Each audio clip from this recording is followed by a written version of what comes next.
السلام علیکم ورحمة الله وبرکاته ومغفرته. محترمینو، هر هغه عبادت چې پر موږ فرض شي زده کړه یې فرض ده. که واجب سو زده کړه یې واجب ده. که سنت سو زده کړه یې سنت ده. که مستحب سو زده کړه یې مستحب ده.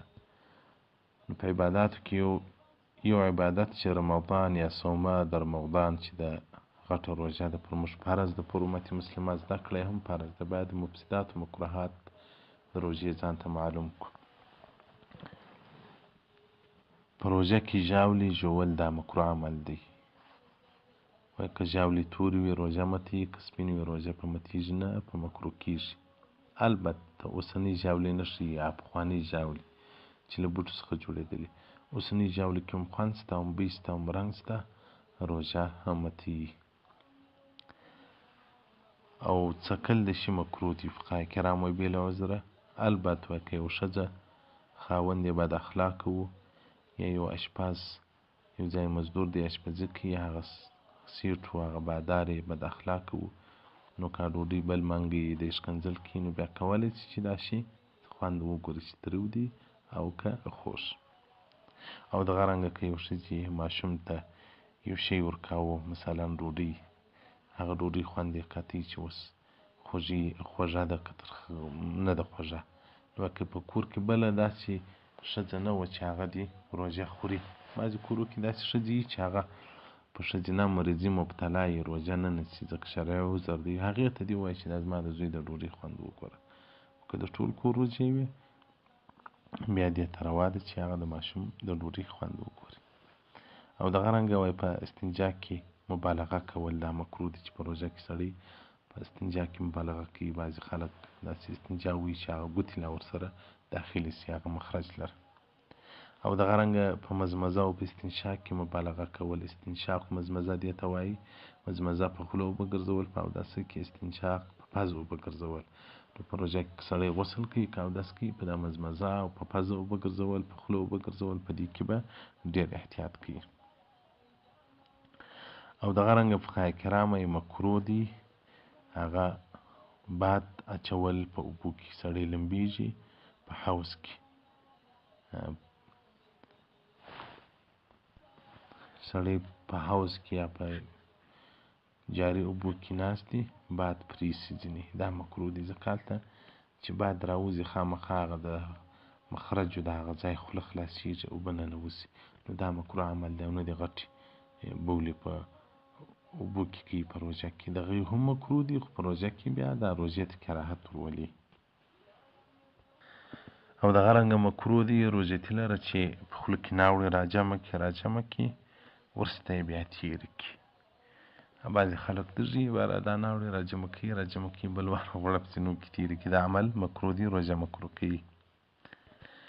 او دغه رنګه د خپلې بیبي څخه خپله بیبي ښکلول په روژه کې دا مکروه عمل دی.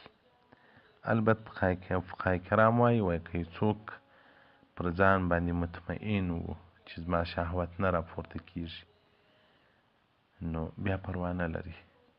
او که مطمئن نه و بیا دی، نو دا عمل نه کوي، ځکه دا مکروه عمل دی. په دې وجه مکروه دی په روژه کې چې د انسان روژه یې جمعه حرامه ده، سړی بې نه کوي. که سړی جمعه وکوله، هغه روژه یې فاسده شوه، یا به هغه روژه قضا یې راوړي، شپېته روژې به نوره کفاره نه شي.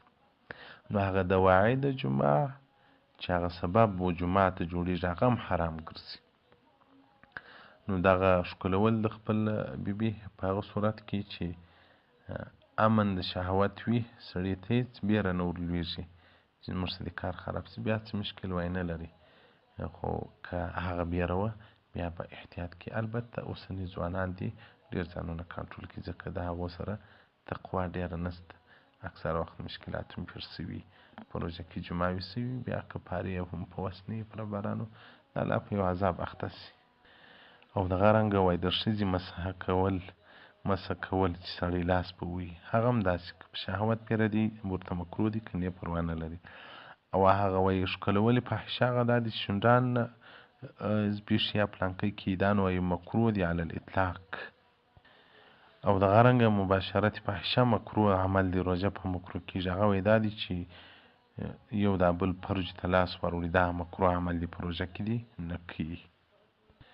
او دغه رنګه پیشلمۍ ځنډول مکروه دی تر هغه وخته پورې سړي ته شک ورلېږي. دا بعضې خلک داسې دي باره ښه چای کوي بل وار باره نسوار هم خولې ته پسې واچوي نسوار چې ښه نشه یې پسې ختمه شوه باران وایي جاڼۍ ته یو ګیلاس اوبه راکړه زه د دانه ګولۍ هم وخورم نو هلته ګولۍ غړت چې تېری کړي پسې هلته ملا اذان پورته کړي دغه عمل نو مکروه عمل خو ښه وخت یې پیشلمي ته راپورته شه پر وخت باندې خوله بنده کړه. نو بعضې دی چې اذان شروع وي د دوی اوبو جیګ پر سر پورته کړي باره نورې توکي دا ځنډول د پیشلمي دا مکروه عمل دی او پښتانه اکثره په دې عمل باندې مبتلا دي. او دغه رنګه وایي مکروه دی دا صومه صمت چې سړی په روژه کې نه غږېږي